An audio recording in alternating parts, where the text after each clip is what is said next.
Hello everyone, today we talk about the Spanish plan for the invasion of England 1588. Hopefully we will go on with other videos talking about the English preparation to the invasion, which was known in spite of the best of force, say with the Spanish, it was very difficult to hide it in the first place, right? But as we will see now in the Spanish strategic planning, lots of stuff was going on. We've had the privilege, considering how instrumental it can be to understand better this topic, of looking at the 1535 and 1541 expeditions of Tunis and Algiers, respectively, with very different outcomes, right? So you will find these videos, of course, on Schwerpunkt. I will probably put them in the list of related videos in the top fixed comment. In general, there is a Renaissance playlist in which I talked a bit about the context of the the second half, this point, telling the truth, the end of the 16th century, but never dwelled in the specifically in English-Spanish relations, because at a point, as we've seen also recently with that short about the Battle of Gravellin, of course the English and the Imperials had been allies, right? This was mostly, as you understand, in anti-French function, but on that occasion the English lost Calais. Mary Tudor was quite upset because of that, and generally speaking, there were many factors here playing. First of all, the Protestant Reformation that was at its peak by this point. The fact that Elizabeth had naturally always supported Protestantism internationally, even though probably from a personal point of view she was not very convinced, but it was very convenient at the time, especially thwarting the Habsburgic power and the Spanish one, consequently, given the the pressure that now was put with the loss of direct connection with the Netherlands, that had revolted, as you know, to the Spanish. The competition in the Americas, the English at this point had already began, as we will see, to interfere even in the Spanish-Portuguese affairs, right? Especially the War of Portuguese Succession that brought to the Iberian Union, essentially the Spanish conquest of Portugal and of its empire, the incorporation of its empire. So we will observe some of these aspects, right? England had always, of course, exploited her islander position, right, in the capacity of interfering, right, in continental Europe, but separated from it by the waves, and that's in fact what we're talking about here in the first place. And this was not the first time, telling the truth, that the Habsburgs had planned to invade England. All right, so the Spanish strategic planning in itself is fascinating, because it shows you how also the experience gathered in the previous generations regarding massive amphibious operations had brought to think differently, aside just from the political mandate, the cause for the invasion in the first place, the way this would have taken place. So the Spanish Armada, which finally sailed against England in 1588, was the product of a specific plan which had begun as early as 1583. Right? Again, there had been already in the past, but this one had been properly provided, as we will see now, to Philip II, and it was deriving from from this situation of essentially of real war that had broken out between England and Spain, and that, however, was never declared. It would end at the beginning of the 17th century with an English victory overall, and that had surely in the Armada the misadventure, let's say, the biggest chapter of all. In 1583, the Marquis of Santa Cruz, that was the greatest Spanish naval commander, had in fact proposed the so-called Empresa de Inglaterra, that is, the enterprise of England, to his ruler, the King Philip II of Spain, reigning between 1556 and 1598. Now, Santa Cruz had just returned from a glorious enterprise in its own regard, the naval victory of Terceira in the Azores, right, won in 1582 against ships supporting the pretender to the throne of Portugal, which, as we have seen, the Spanish had conquered for their crown in 1580. The important aspect of that that battle is that the French and the English had supported the Portuguese cause against Philip. So this was, just from a moral point of view, a big deal, right? Because England was ever more aggressive. France, in this battle, had put at sea actually the largest fleet that she would ever do until the time of Louis XIV.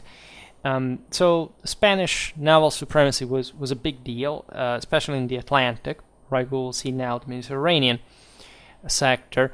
And at this point, Santa Cruz urged that his fleet be kept together and strengthened with a program of naval construction for use against England.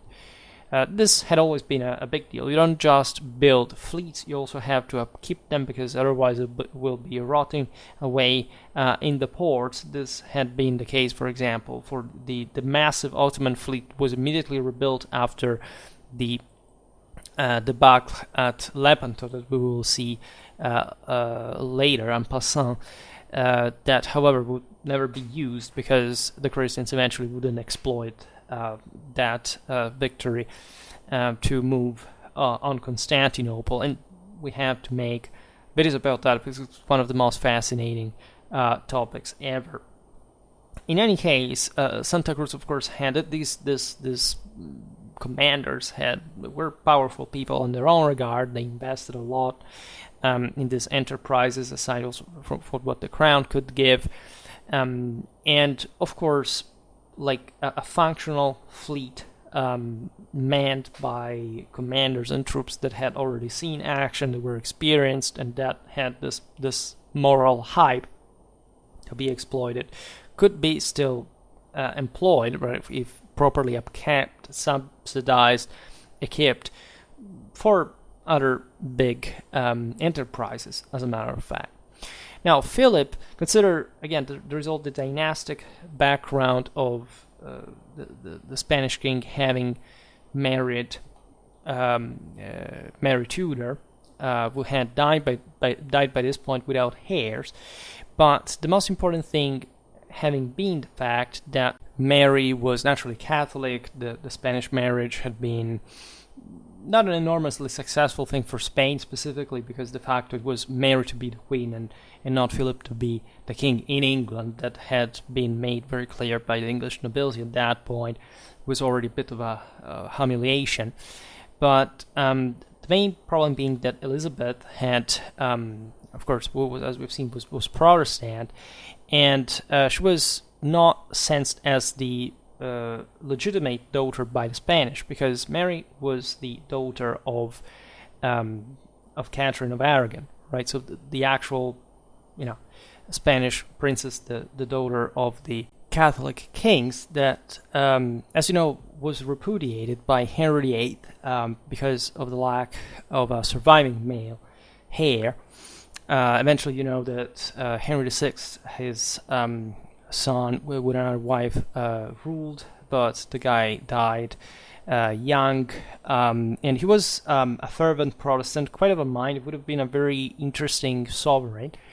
Then his half sister Mary succeeded him, and as you know, she was known, at least in British historiography, as Bloody Mary, because she representated at that point Catholicism. She killed, I think, 260 people by burning them at the stake. All this thing And the situation in England naturally was very contrasted because of this, because at least there were some advantages in what Henry VIII's policy had been, right? They confiscated all the monasteries, wealth that essentially would work throughout all the Tudor era for English economical problems. Then the Stuarts had to fix the hardest part, underrated rulers. I will not digress on the considerations, let's say, of the Reformation, of the Anglican schism, and so on. But as you understand, this meant like a big red flag against the most Catholic powers in Europe, right, in general, right, and specifically the Holy Roman Empire and Spain, right. And so the Habsburg monarchy that still ruled at this point. We will talk about Charles V, that had already died, because he had also planned to invade England at a point.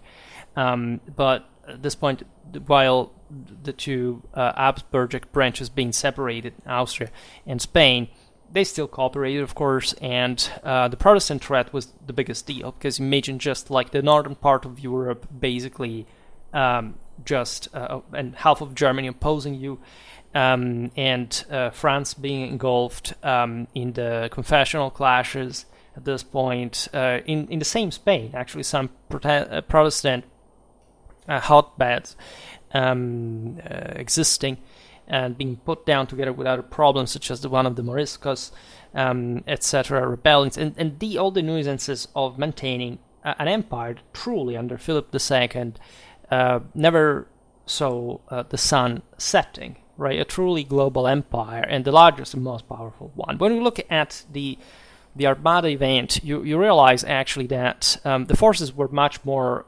balanced in that theater, right? Because absolute war, as we know, Clausewitsianly speaking, does not exist, if not, say, metaphysically, right? So, of course, we will see now all the logistical issues, even of operating so far away. By the way, the Dutch rebellion had already began, right? So you have basically the Spanish Netherlands already divided in halved in two, and so with this war going on, the 80 Years' War, that would finally bring to at least the definitive separation of essentially the Netherlands and Belgium.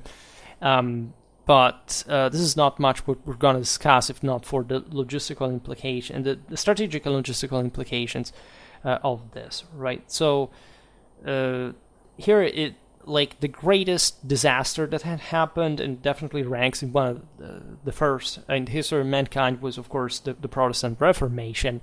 And so the entire point of the Universal Empire here being jeopardized, to say the least, and Spain being on the forefront, right, way more than Austria in terms of individual power, against say various competitors that could in a way or another be hostile to this project. The same most Catholic French, as we have observed famously enough, were de facto allied with a Turk because they felt choked by the Germans and the Spanish. They had lost the Italian wars, by the way, so this was another big deal, and the same country was engulfed, as we observed here, in an internal war. In any case, what Santa Cruz provided Philip with in 1583 was unfeasible at that point. The sovereign would not, we would consider, of course, but would not adopt his admiral's proposal. In fact, there were too many issues. Most importantly, the ongoing revolt against Spanish rule in the Netherlands, that, as you understand, would have served as a launch pad for the invasion of England, had that decision being taken.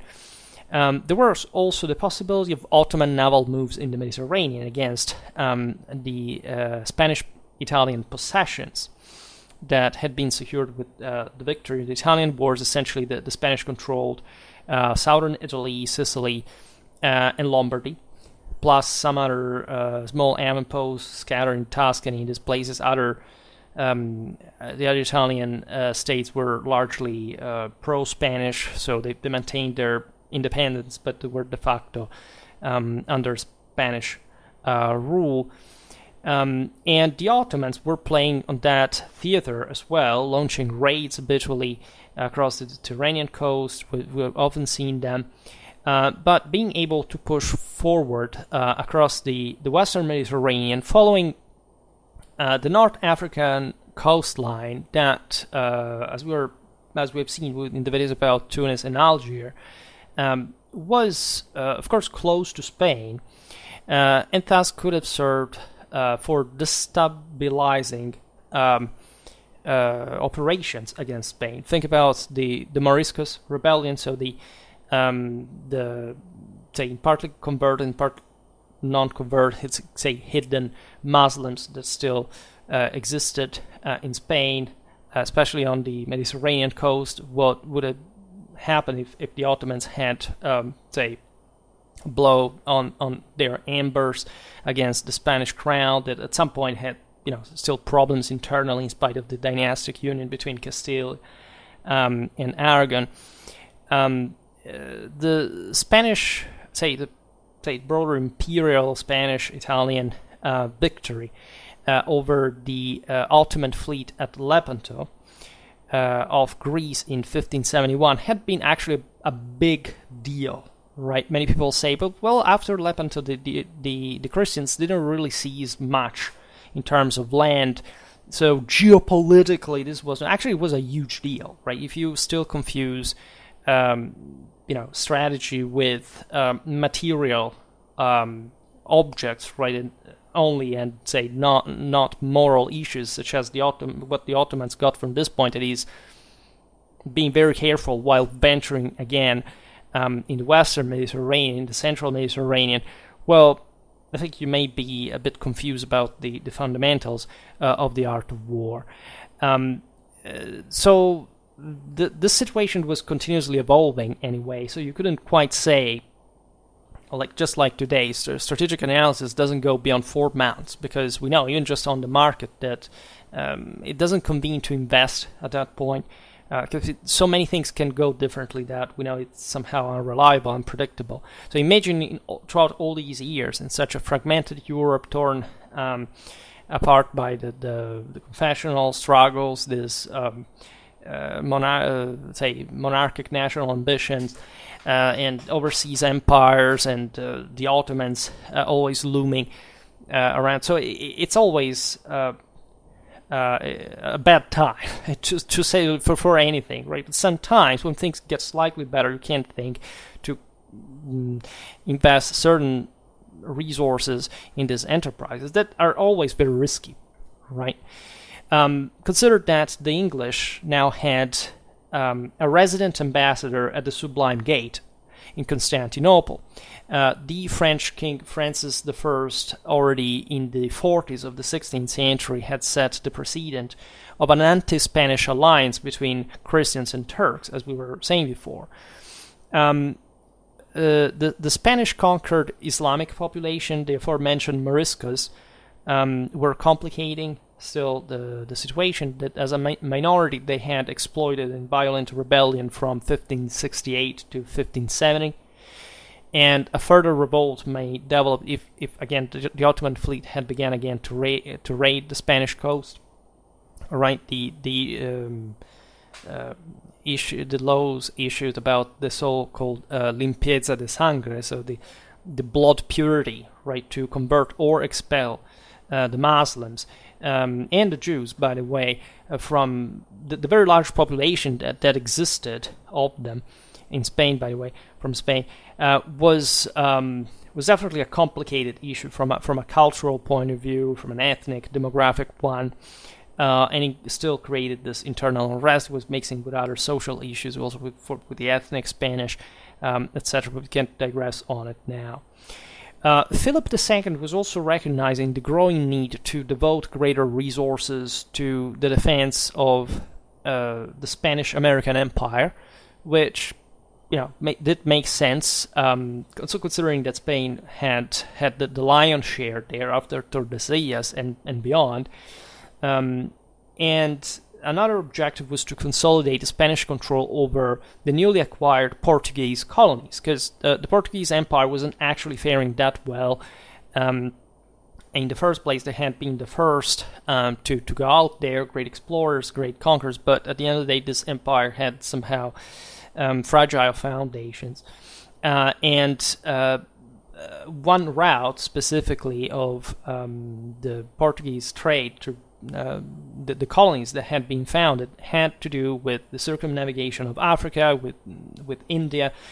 So in very, say, faraway sectors for which lots of naval resources had to be destined. So even just for thinking to invade England and having these issues going on, you have to be very, very careful about everything that is happening. By 1583, the Spanish had gathered a considerable experience in amphibious operations to draw from improvement, for, say, comparison, and actual skills, right? As we were saying before, under Charles V, already had been King of Spain from 1516 to 1556, and Holy Roman Emperor from 1519 to 1566. There had been the two major naval amphibious operations against the Ottomans in North Africa. We can make a brief summary of them, because one was notoriously a success and the other was also notoriously a failure. Tunis, 1535, was the great victory of Charles V over the Islamic corsair Hayreddin Barbarossa. The Christian expedition had included 62 war galleys, a few innovative broadside firing sailing ships that could have also amphibious employment, 150 sail-driven transport ships, and a landing force of something around 25,000 troops. It was a tidy expedition. Charles' fleet had been so superior to the Barbarossa's ones that had brought the Ottomans to essentially refuse a naval engagement, right? And Barbarossa was eventually driven out of the Western Mediterranean in the process. The Christian command of the sea had made possible the swift completion of operations ashore and precluded the possibility of Turkish reinforcements. This would prove important in the planning of 1588 because it was obviously seen that without a strong naval superiority, you couldn't even support the land contingents and allowing them to consolidate locally. So this game, as we will see now, was relatively simple once that condition had been met, because forces were generally speaking preponderant on land, and if you kept being supplied and supported by the navy, you couldn't quite lose that, right? Or at least it would be an effort, but numerical superiority was normally crushing. And this is in fact what was proven also in the 1541 expedition. There was a disaster, the Algiers one. As we've seen just recently, by the way, in that video, the various elements of Charles' force had been assembled at Palma de Mallorca, in the Balearic Islands, in September 1541, late in the season. The Ottoman Sultan Suleiman the Magnificent had been already returning with his fleet to Constantinople, which seemed to promise at least Charles a decisive control of the seas. For a risky late fall campaign, we've seen the issues with the Admiral Doria that had basically warned of the of bad weather would have come. It would have been even stronger than the average that time. And on that occasion, the Emperor's landing force was formidable: 1,100 cavalry, over 22,000 foot, 7,000 of which were Spanish, 6,000 Germans, 6,000 veteran Italians, and 3,000 volunteers plus a small group of the Knights of Malta. It took 3 days to disembark this force on beaches 12 miles east of Algiers. So there was both a strategic and a tactical problem because of the availability of smaller vessels that, as we will see, would be an important deal in 1588 as well. And of course the enemy resistance ashore, so that of course when you start transferring the troops, you don't have them magically, like thousands of them, to keep a bridgehead with a snap, right? So you have to operate in a way that is, of course, wary of the possible enemy counter moves and aimed at preventing you from landing in the first place. Also, at this point, the supplies had not yet been landed when a 3-day October storm destroyed 14 galleys and 130 transports. This was a big deal because of the weather. Of course, the Ottomans were harassing the Christian fleet, right? It's always about the enemy, right? Hardly about the weather, right? Without supplies, Charles' demoralized army took heavy casualties on the ground and was forced to abandon the siege and evacuate Africa rather than face destruction in a winter campaign. By the way, on this occasion, the St. Charles had been, saved from Ottoman prison by the action of the Maltese knights. So even in this circumstance, you see lots of troops concentrated, so the capacity also of fencing off enemy attacks so that the enemy wouldn't attack you immediately en masse, but still wearing you out because you're a bigger one, the system is more fragile, decays faster. Right? And this was as far as Charles V's adventures had been in that regard. But also the same Philip II had his own more immediate experiences of naval operations against the same North Africa. That was, by the way, a different scenario than most, say, Italians, for example, were interested in. Spain preferred to consolidate mostly that sector in function of defense of her own coasts, while, say, the Venetians, the Genoese, etc., were more about, of course, the Adriatic, the Ionian, Greece, etc. This experience would be important to, say, shape also the sovereign's mind revolving the enterprise of England, right? Philip had never actually commanded in person one of his operations, unlike his father Charles, but he had capable men, definitely, and especially Santa Cruz at this point was. He would die at the very beginning of the 1588 campaign, so that there would be a series of unfortunate events that would bring also an inexperienced naval commander, because he was a good soldier but didn't get much about maritime warfare. For that massive expedition would have required some of the finest admirals in the first place. In 1559-1560, Philip had dispatched a surprisingly small force to attack the Muslim pirate base at Jerba, to an island on the African coast southwest of Malta, and provided with important strategic relevance. The Christian fleet of 54 galleys, 4 galleots, so slightly smaller vessels, and 64 sailing transports had carried actually a modest detachment of 5,000 Spanish, German, and Italian troops with a siege train, right? And the risk here was sending too small of a force, right?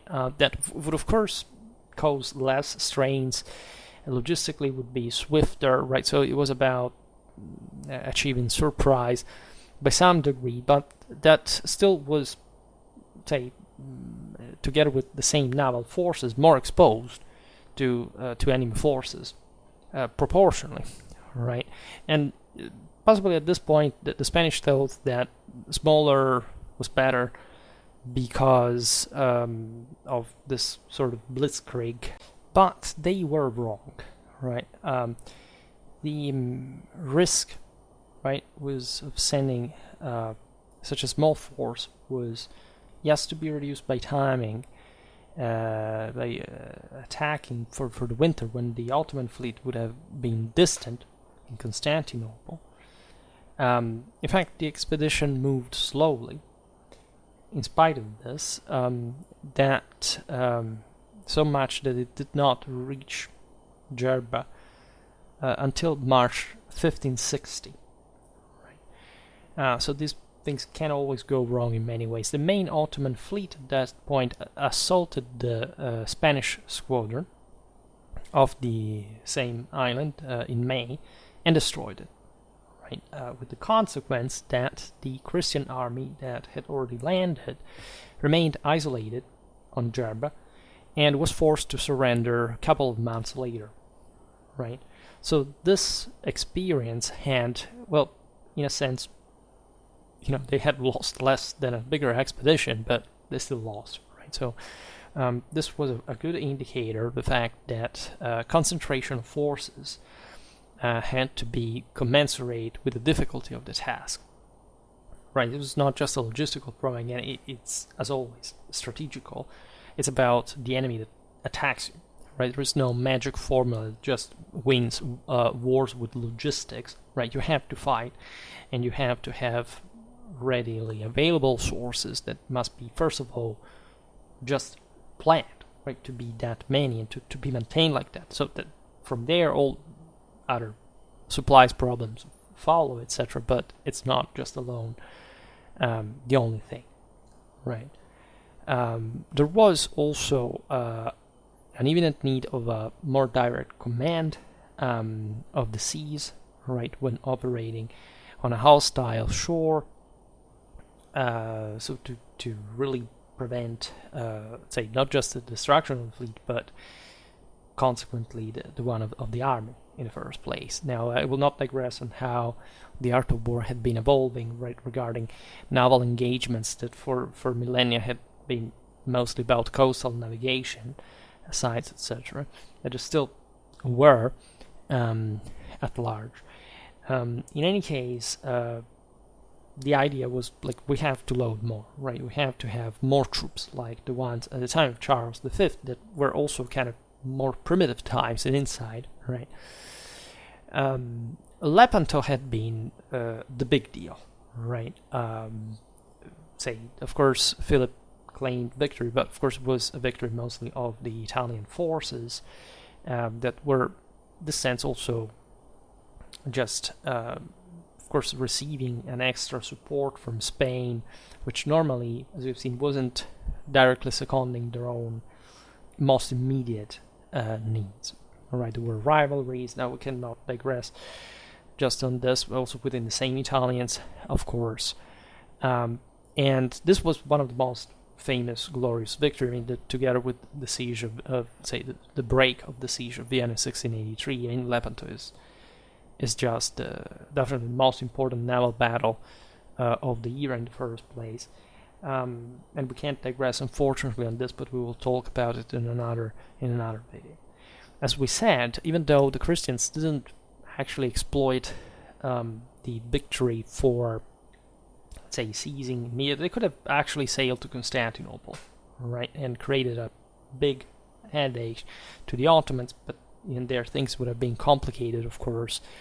In any case, this Christian victory had definitely made the Ottoman morale sinking as far as further expeditions further west in the central Mediterranean, further in the west, right? There were some joint forces to Spain had tried to exploit that victory, but there hadn't been much of a success. They had tried, right, but they had not succeeded particularly. In 1573, however, Philip had dispatched a very strong expedition to again seize Tunis, which the Turks had in the meanwhile reconquer. There is a lot of this back and forth at this point. It makes you think even about the uselessness of these enterprises and insight, but it was still about scoring these goals against one another at the time that were very important, so morally speaking, right? So this force was commanded by one of the victors of Lepanto, that was Don Juan of Austria, was an illegitimate son of Charles V with a German innkeeper, right? The guy was very capable, but of course it was a rivalry. At the end, was assassinated by the same crown. That was pretty dark moment, but of course there were rivalries also over the moral legacy of their father, etc. And Don Juan was essentially leading this force of 107 galleys, 32 sailing ships with artillery, plus a large contingent of cargoes. Right, for the work ashore there were over 27,000 troops, 13,000 Italians, 9,000 Spaniards, and 5,000 Germans. Don Juan waited until October to embark, right? Because the main deal again was, yes, weather could suck, but as we explained, the Ottoman battle fleet was more concerning than that, right? So the Ottomans naturally had to come back, let's say, faster, because they were more distant from their bases of operations. That's why we've seen that after Algiers, for example, the Ottomans stayed in Toulon because Francis I had offered them protection also against the Spanish and the Italians. That was quite important because they feared retaliations after the combined French-Ottoman operations. So the same Barbarossa had somehow forced on the French navy, because at least say as a minor contingent, but still, right, in exchange for the support to France, right? And at that point, both Tunis and Bizerte fell quickly to Don Juan. Right, a garrison of 8,000 Christian troops, 4,000 Italians, and 4,000 Spanish was left in Tunis. At this point, Philip II ordered the fleet back to Spanish and Italian ports, where it dispersed, right? Also because it cost, again, a lot, and just other forces were costly as well. With a dire consequence, though, the following summer, the main Ottoman fleet and army returned with their forces, retook both Tunis and Bizerte, and so that brilliant operation carried out by Don Juan was reversed, right? Philip opted, so once again, for North Africa, sending a fleet there in 1574 again to defend his conquest. And without this force, the Christian garrison isolated in a hostile land was doomed, right? So when we look at this, the general outlook was definitely, at least from Spain, the necessity evidently to defend northwestern Africa from the Ottomans. Were very interesting things going on, as you know, between the Moroccans, the Ottomans, also in the interland, etc. So these are all things we will have to digress on at some point. But this movement, these operations had already shaped Philip's mind, right? There were 4 clear recent precedents that provided the king with considerable experience in planning for the attack on England. That surely was a much greater enterprise, after all. Not enormously different in essence, because as you already understand, the problem was having now essentially a larger fleet than the one that the English or their allies could could defeat, and to pour into England an army that would have had to take out the English on land. And at that point, the English army wasn't that, say, good, to say the least. So we do not know what would have happened with some of the finest Spanish, German, and Italian forces on land. Consider that I just talked recently about this modern warfare bit, about a bit of a hierarchy, the quality of, say, nationals. Of course, the Spanish were at the top there, right? But again, the problem was mostly coastal in nature, and that was already a pretty big deal that wasn't surpassed, that the Spanish didn't manage to overcome, right? So, as I always say, what ifs are interesting in a way, but the more history you know, and the more you tend to realize that, it's much what happened in reality is much more interesting than what ifs, than alternative realities. In every case, it was the absence or presence of an effective enemy fleet that determined the outcome of the campaign. As a consequence, it is obvious that the English fleet should have been the primary objective of every Spanish armada. Yet, and this is already something that makes you think, Philip's otherwise detailed instructions to his first armada were otherwise, right, with consequences that evidently determined in a substantial part the outcome. So, a variety of invasion plans for England had already been considered by the Spanish. In 1534, see, actually the year before Tunis, and 1539, a couple of years before Algiers, Philip II's father, Charles V, had contemplated direct cross-channel attacks from his Netherlands possessions. You know, of course, that this was called the Burgundian inheritance of the Habsburgs. Right? It had nothing to do with Burgundy. It had been conquered, like the historical one, by France. But say the so-called Burgundian state that had been built by the Valois. Burgundy, in fact, had taken over Flanders and compacted in part their sense of national identity from a political, institutional, administrative point of view. And these lands had been inherited by Philip II because his father decided that those had to go to Spain and not to the Austrian branch of the Habsburgs, right? Very debatable choice that you must understand in the sense that Charles V in Corda was really a Burgundian knight, right? And he cared about his successor and about the most prestigious Spain, that was, of course, much more important than Austria in perspective.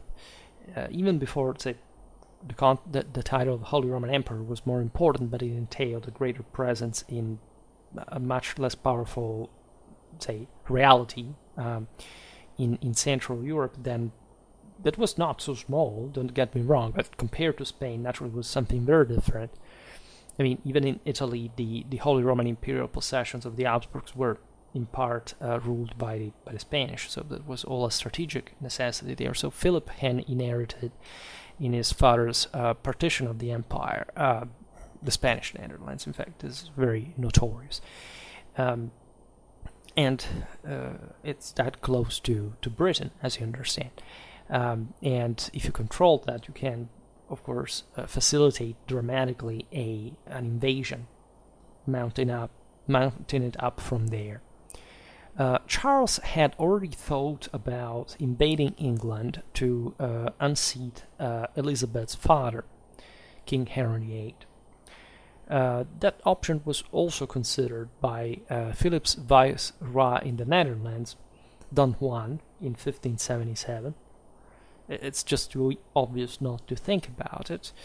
But the direct cross Channel attack was no longer available to Philip in the late 70s of the 16th century because of the revolt that had broken out in the Netherlands, and the rebels' strength at sea, right? What would have become the United Provinces were very, think about Amsterdam, all these centers were already, from the end of the Middle Ages, already surpassing, let's say, at least in rate of growth, what had historically been the richer Netherlands, Flanders, cities like Brugge, Ghent, Ypres, etc.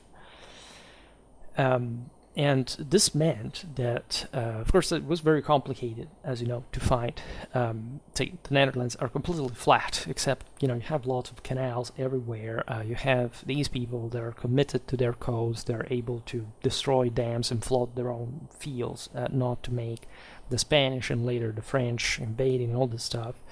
This would be also the first case of secession from the Holy Roman Empire, right? Because these lands, people say, well, with the Habsburgs, if they had remained just in the hands of the Austrian branch, would have been better off. But notoriously, the Dutch hated the Austrian gods, and of course they're from the diametrically opposite direction of the enormous Holy Roman Imperial Central European possession. So it's always a foreigner, right, imposing that rule.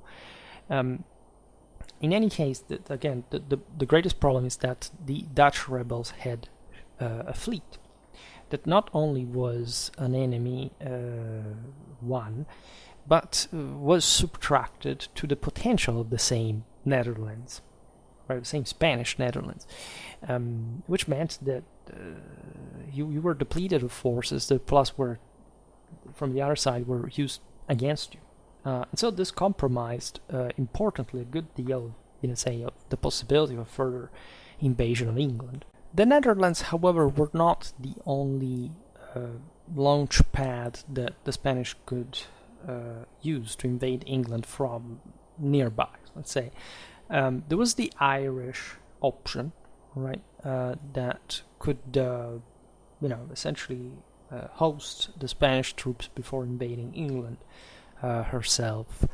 Naturally, this was complicated by some factors, mostly the fact that Ireland was not so, let's say, well suited for especially such an enormous army as the one the Spanish were to put together. Surprise would have been, practically even less achievable in many ways. And a small Spanish expedition had actually reached Ireland in 1579, but it had been wiped out by the English the year after. So by the early 80s of the 6th century, there were still other approaches being examined by the Spanish that weren't given up the opportunity of essentially, think about even the result, right? Think about the political objective. You repristinate Catholicism in England that is subsidizing the Dutch revolt, other Protestant powers, and from there you can really come to surround France and to influence countries in Northern Europe. And at that point it's really difficult even for the Protestants in Germany to be successful against the mounting Habsburgs of Austria. Remember that after 30 years, the first phase of the 30 Years' War would see the Habsburgs and the Austrians and the Spanish victorious in Germany. I mean, the Catholics had won, right? The Protestants were defeated. Then other things happened, right? But the potential, right, was there for crushing even Protestantism in a substantial amount of countries. There would have been, just think about if the 80 Years' War had been lost by the Dutch. What would have it meant to have a Habsburgic Netherlands or a Catholic Netherlands? Right, it would have changed a huge deal in the entire course of history. There was help received by the Spanish from the English Catholic exiles that had fled after the Protestantism had been re-established in the Kingdom of England, and Wu worked, in fact, in 82, 83 to promote an invasion of their country via Scotland. Right, this was a bit more interesting because, of course, Scotland is further north. There are more logistical strains. The Armada, as you know, would end up circumnavigating the British archipelago. And Scotland was kind of a bulkier and more solid, country politically, institutionally, administratively than Ireland. Right, the plan in this case would have been for a joint Catholic army of French, because of the old alliance, and Spanish troops to land unopposed in Scotland. So also in this case under everybody's eyes, but without having to overthrow an English government like in Ireland, at least in the center, the periphery. As you know, the Celtic French was not very strong just per se, and that was also the concern logistically and more. And from the north, via land, invading England, right? So this there would have been, of course, a work with the Catholic Scotch because of this, and this would have reduced, by the way, the risk of the invasion force being intercepted at sea, because it would have been easier just to get there somehow unopposed by the English. This plan foundered on political uncertainties in Scotland, however, because it was a sort of shaky ally of the same England. And especially the inability of France to settle her own internal religious and political strife. Right, France was not, generally speaking, happy of, say, a Spanish victory, but they had so many problems at that point in the country that basically what Philip ordered was either to make a peace with France or to fuel actually the same Protestants. Paradoxically, that's how they played regularly, this kind of things within the same France to keep the main French forces busy in that during the invasion of England. So this would end up be the French policy, because this way the Scottish way was not chosen anyway. The initial proposal by the Marquis de Santa Cruz in 1583 for the invasion of England chose as the base of operation continental Spain, right? Which was actually a big deal because logistically speaking, it would have cost an enormity. All right, and especially to the same Spain, this was not much the problem itself. I mean, the cost, but the feasibility of it all from such distant bases of operations. Some even say that if this path had been chosen, the 1588 expedition would have maybe succeeded because there would have been less problems of coordination between Parma in the Netherlands, as we'll see now, and the Spanish fleet approaching. We're talking about Alexander Farnese, the Duke of Parma, and at that point Viceroy of the Netherlands, a great soldier that had, as we will see now, had plans on his own for this, for how to carry out the invasion of England. At this point, Philip was kind of okay with this. We're talking about 5 years before the actual expedition, so much so that he started the construction of new warships, as much as the hiring of some Italian and Biscayan ships, and to assemble biscuit, that, as you know, was the easiest food to store.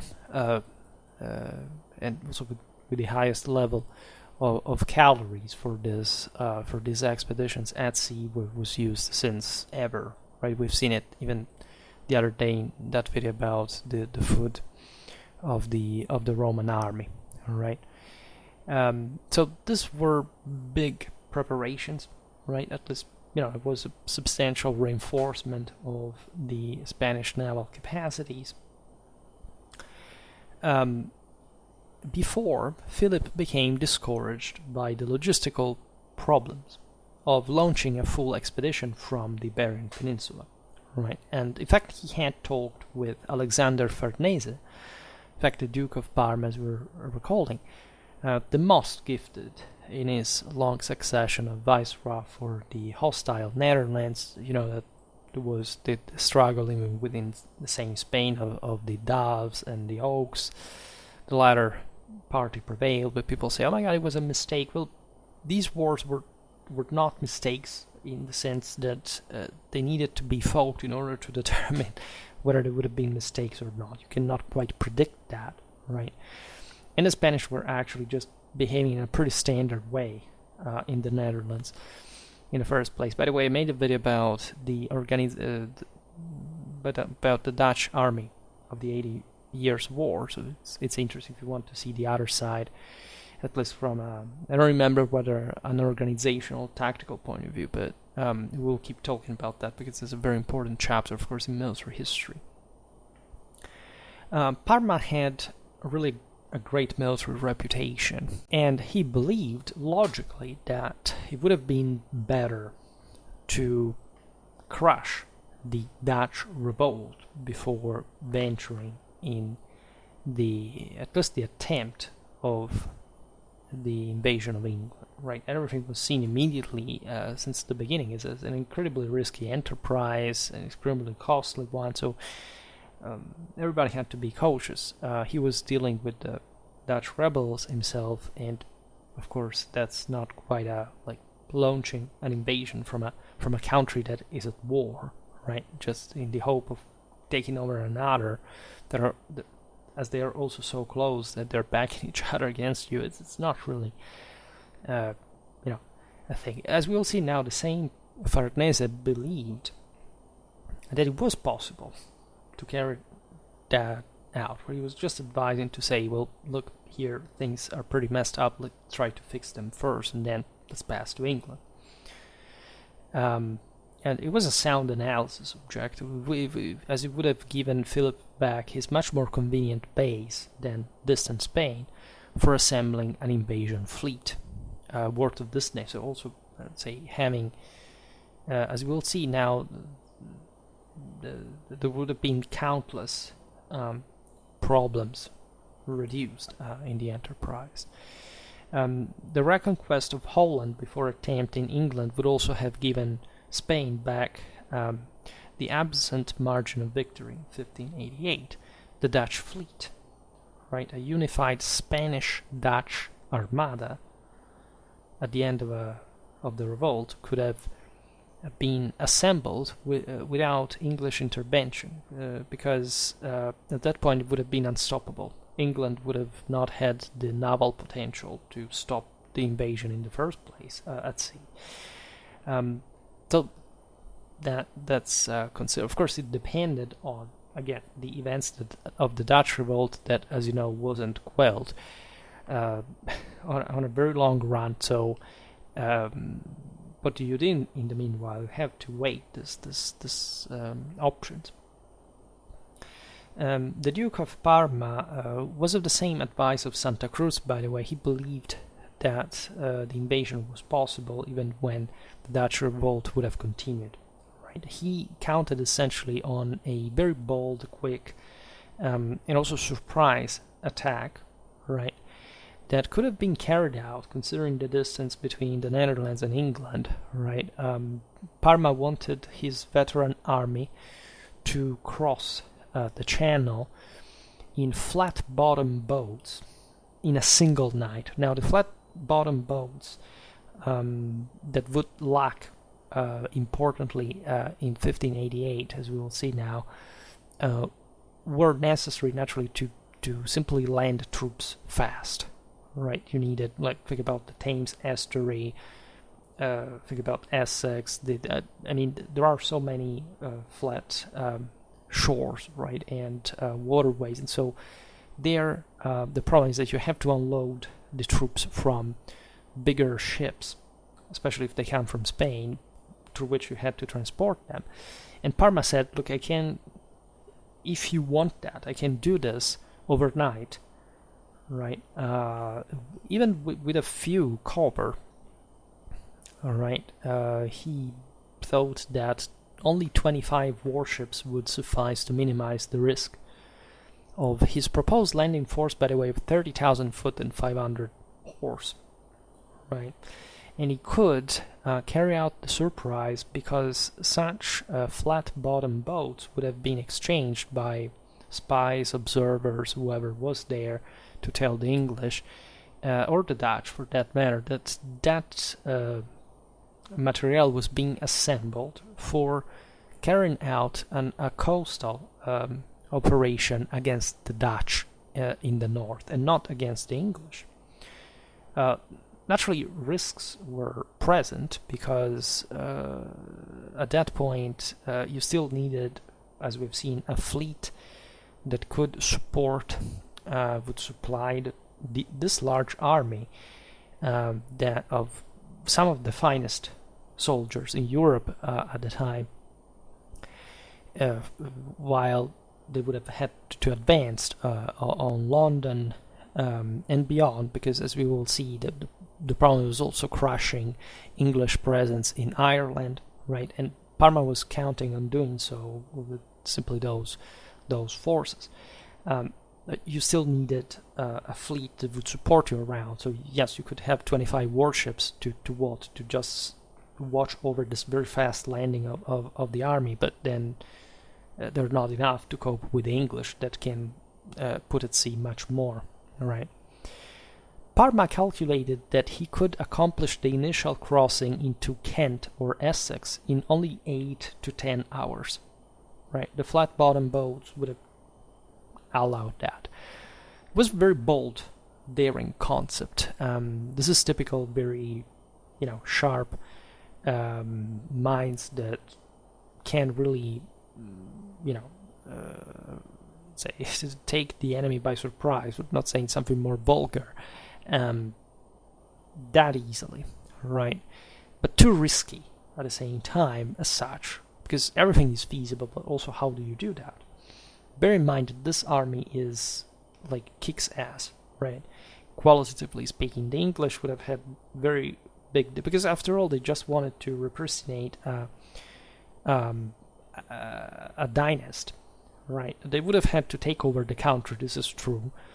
But we're talking about literally the finest soldiers in Europe, and the English didn't have much of an army. I made a video about the trained bands that illustrates a bit this, at least one of the elements of the English forces, and the problem for the English was overwhelmingly not making the Catholics land in the first place.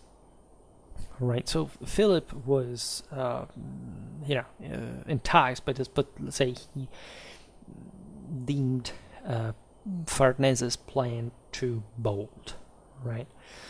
And he would have actually resumed St. Parma's plan later, but with some flaws, right?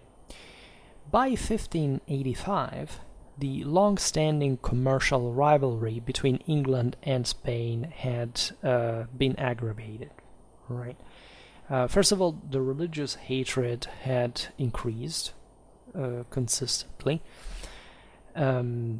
Elizabeth, again, she was not extremely sympathetic. She detested the Protestant sermons, all like that. Probably in Cardiff she remained Catholic. We don't know. We can never know. But the most important thing on the international scene is that she was subsidizing Dutch rebels. There are lots of, already at the time, very sort of satire caricatures and showing Elizabeth feeding a cow, that would be the Netherlands, written by the Spanish, but let's say being, a bit shaky in that way. I didn't insert it in the pictures here because it was a bit too ungentle towards that charming lady that Queen Elizabeth I really was. and she's a cut, really. At this point, however, as you know, this threat was there because the English knew, by the way, that the Spanish had the capabilities to carry out this operation. Right. As we recalled before, there wasn't actually a declaration of war between England and Spain, but the two peoples were actually fighting against each other overseas. For example, Sir Francis Drake's fleet plundered the Spanish coastal towns in September 1585, right, the very Spanish motherland. Philip's thoughts were definitely altered by this. He began to toy again with the idea of invading England to punish these activities. Of course, all kind of warfare was going on overseas, not a huge deal, but as we have seen in the War of Portuguese Succession, the English had participated with their naval contingent against Spain. So in January 1586, Philip ordered the Marquis de Santa Cruz to begin planning in earnest for an invasion of England. He counted on the guy because, again, he was the best one at sea he had, really, so he was the right person. Santa Cruz estimated the resources required for the expedition. So we're talking about the plan, right? These were submitted in March 1586 to the sovereign, and we're aware of that, right? His requirements were staggering. 556 ships and 222 men. They could have never fielded this force. Not even Spain, that was the greatest power in Europe, had the capacity to mount up any of that. In addition, Santa Cruz said that the major ships were to carry 40 smaller sailing craft and 200 flat-bottom boats for inshore work at the destination, which from Spain would have been quite complicated just to bring. Together with this, as you understand it, Leviathanic, expedition nobody could have ever mounted up. So of the total, 196 vessels were to be major warships, which again is enormous, and simply Philip refused it. I mean, it was impossible to do it, right? There weren't the resources, absolutely, and the king came back to the plan of Parma regarding, in fact, a crossing from the Netherlands. As he was also seeking like other affordable alternatives. Now, Santa Cruz estimates were for, let's remember, that's why they were so big, were for an expedition launched entirely from Spain. That again was ridiculous as a concept, especially with such a large amount of forces, but in theory, at least with less troops, could have worked even. Because it would have concentrated command, army, because they had to ship the army from Spain now, not from the Netherlands to England. In fact, so all loaded, right? So they needed something large, but if they could make it compact, you could also simply arrive in front of England and just punching through and hoping for the best, and if you broke through, you could land and conquer the country. Logistical requirements in Santa Cruz plans could be drastically reduced by sailing the fleet from Spain to Flanders instead. So just the fleet, not a Spanish army, from Spain, and thence to escort Parma's army the short distance cross-channel to bountiful England, where Farnese could forage for himself at that point, as they would have done without scruple, right, in the countryside. It was really feasible, so consider that, of course, England is that open with the Thames and London just at hand, so that's basically, and especially at this point, the entirety of the country. The rest can be brought down later, but the importance is you own the southeast, right? So it made a lot of sense. And geography did help consistently. So Santa Cruz proposal is resumed, but significantly reduced over the following 2 years, right? We're in 1586, right? And so we can look actually at the comparison between what Santa Cruz asked for in 1586 and what would happen in 1588 in terms of ships, tons, number of troops, right? So the 1586 proposal counted 150 galleons and great ships for 77 to 150 tons. 1588 you would have only 65 of that for 45,000 tons.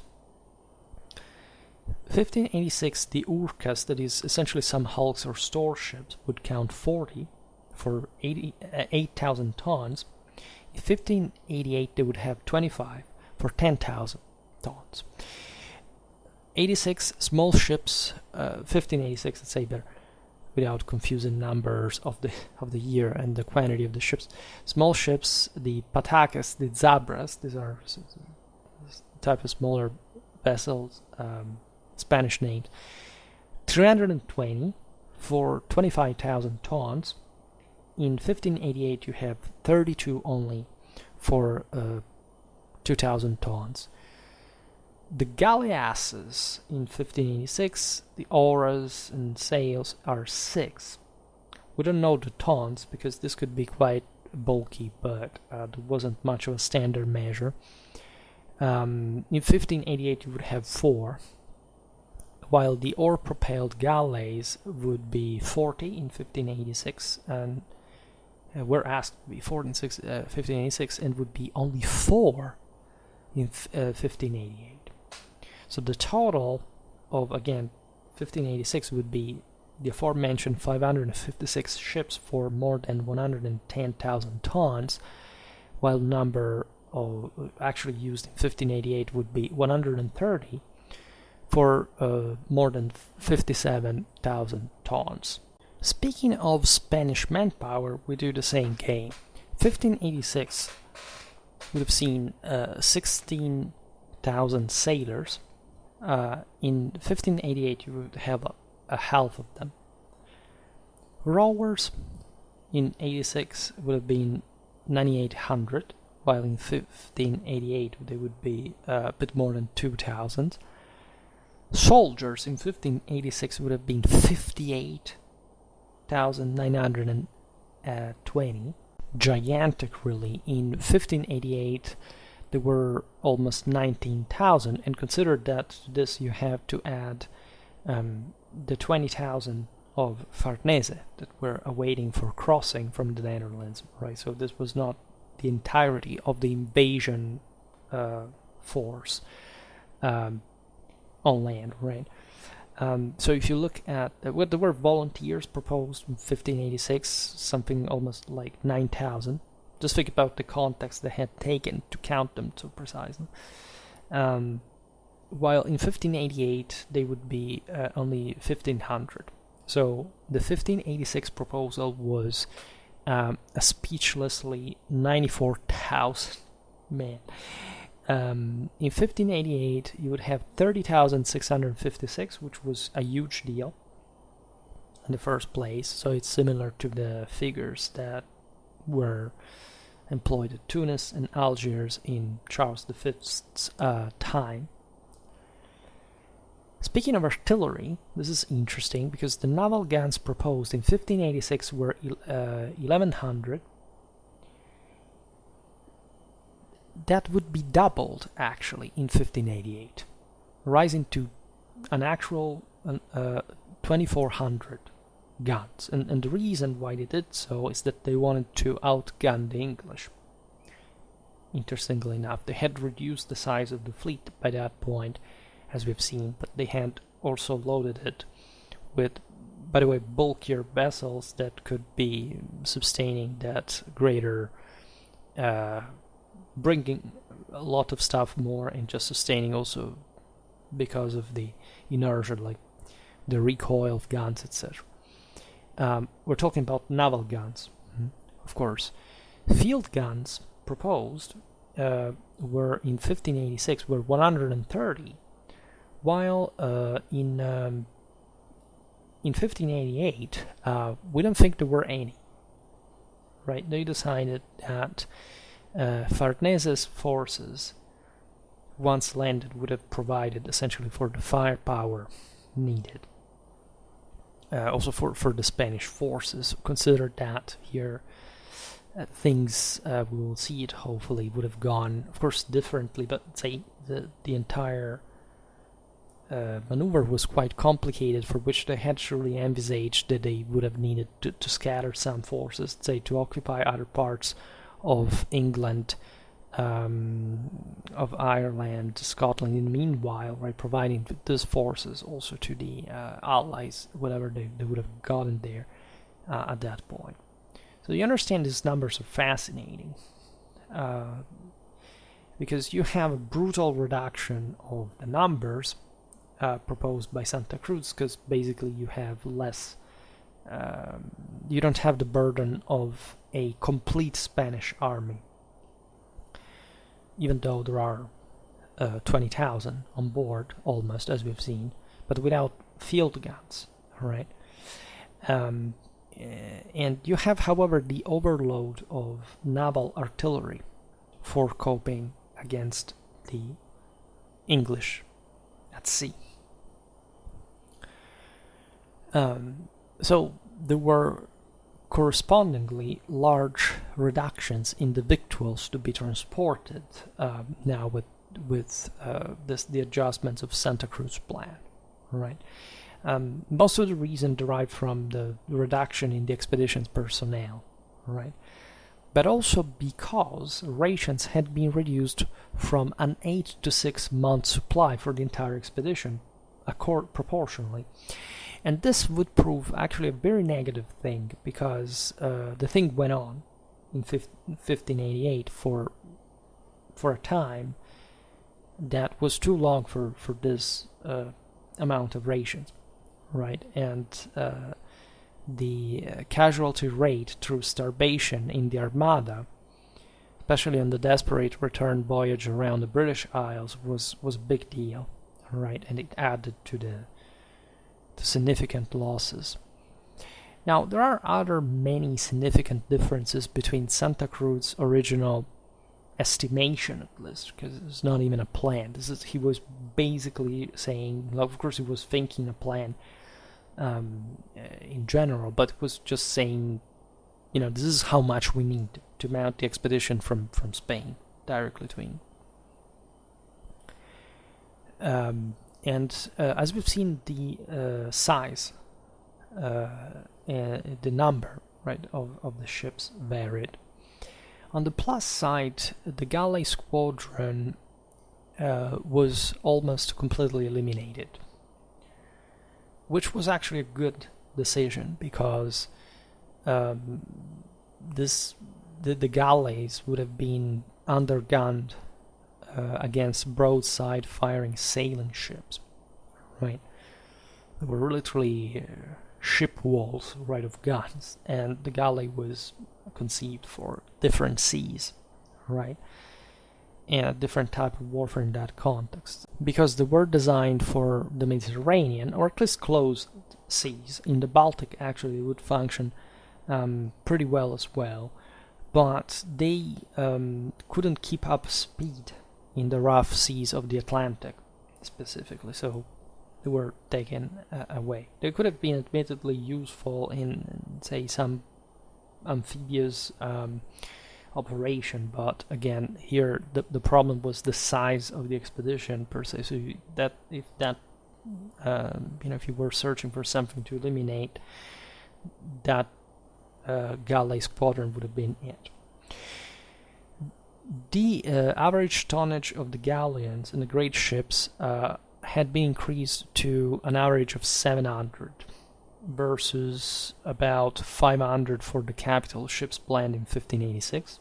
So as we were saying before, they got they got more robust in the first place. The same was true for the transports that were individually larger in 1588.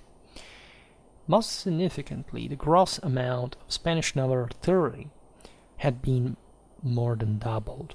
As we were introducing before, the Spanish had understood the lessons drawn from the North African expeditions. Right. Santa Cruz, first of all, intended to lie with the fleet in the Thames estuary until sure of the success of Farnese's landing force. Right.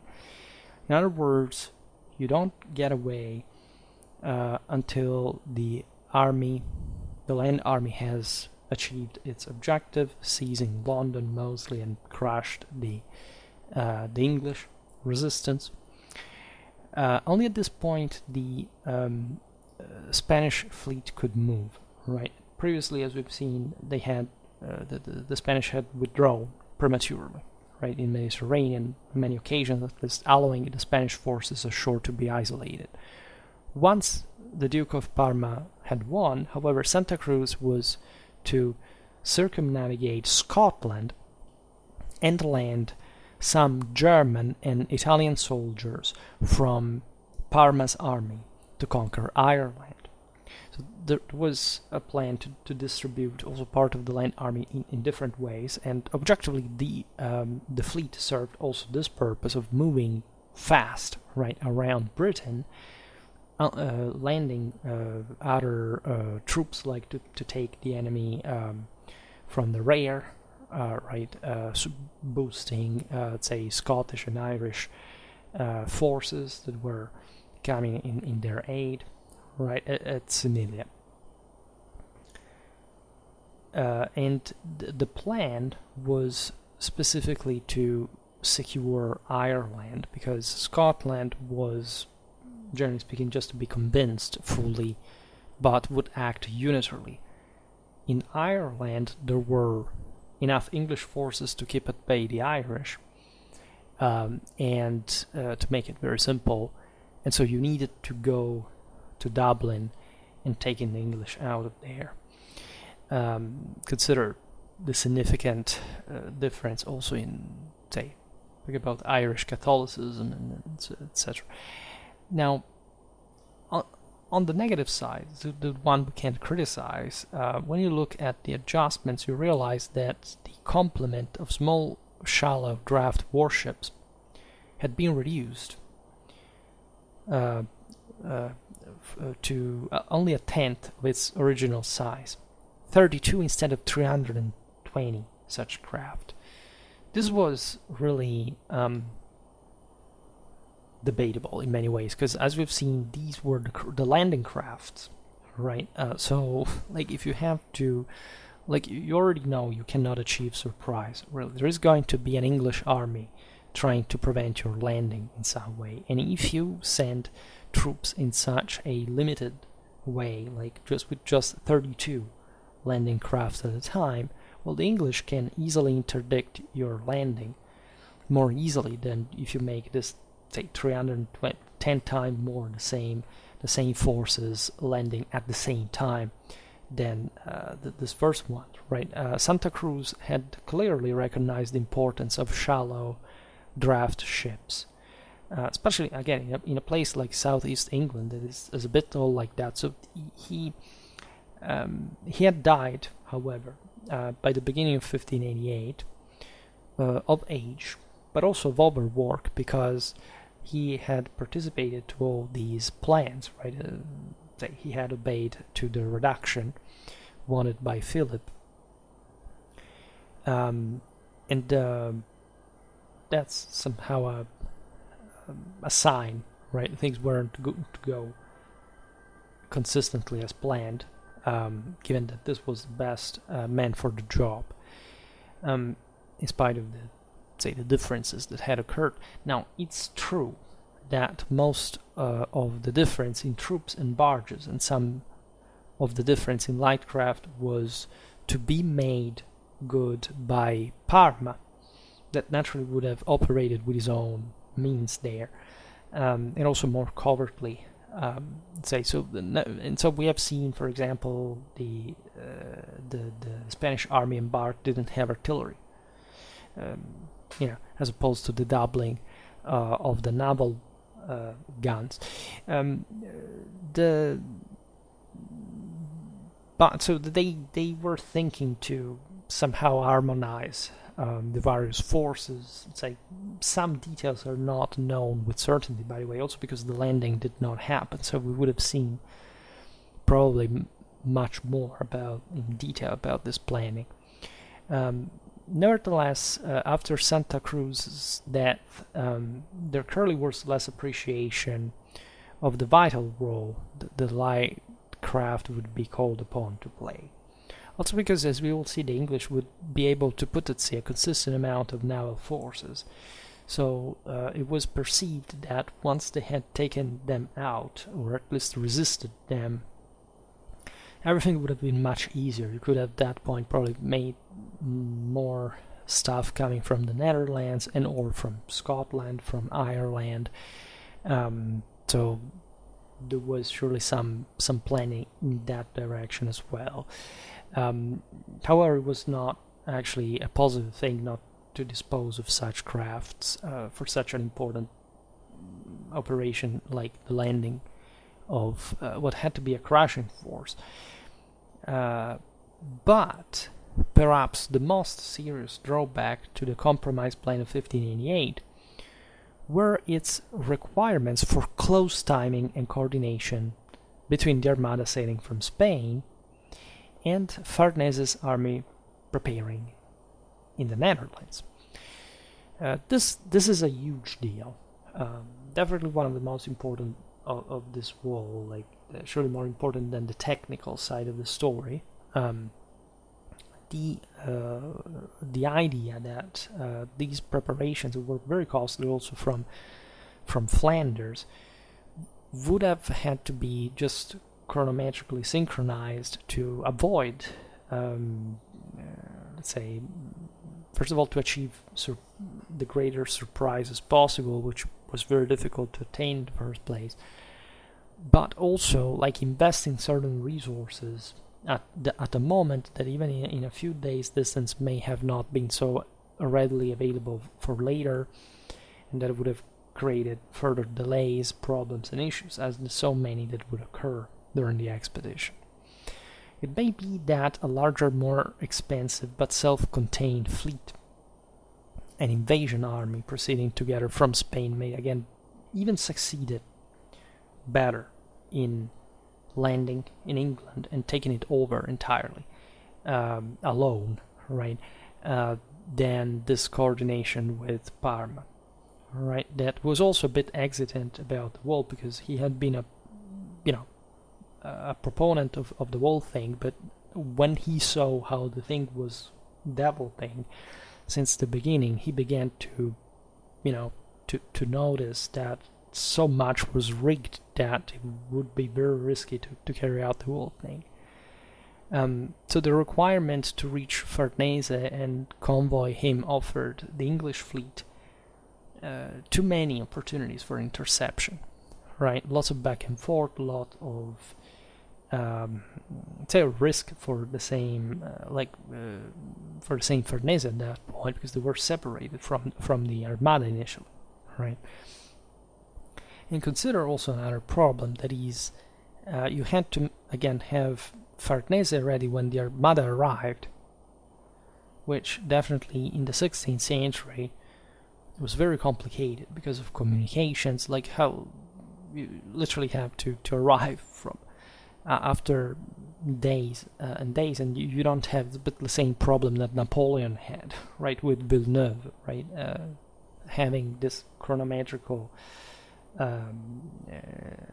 obsession in that case for time that he could master, but only as a land commander, while at sea lots of things can happen that you cannot really have control on unless you want to cause a disaster, risking it at least ever more.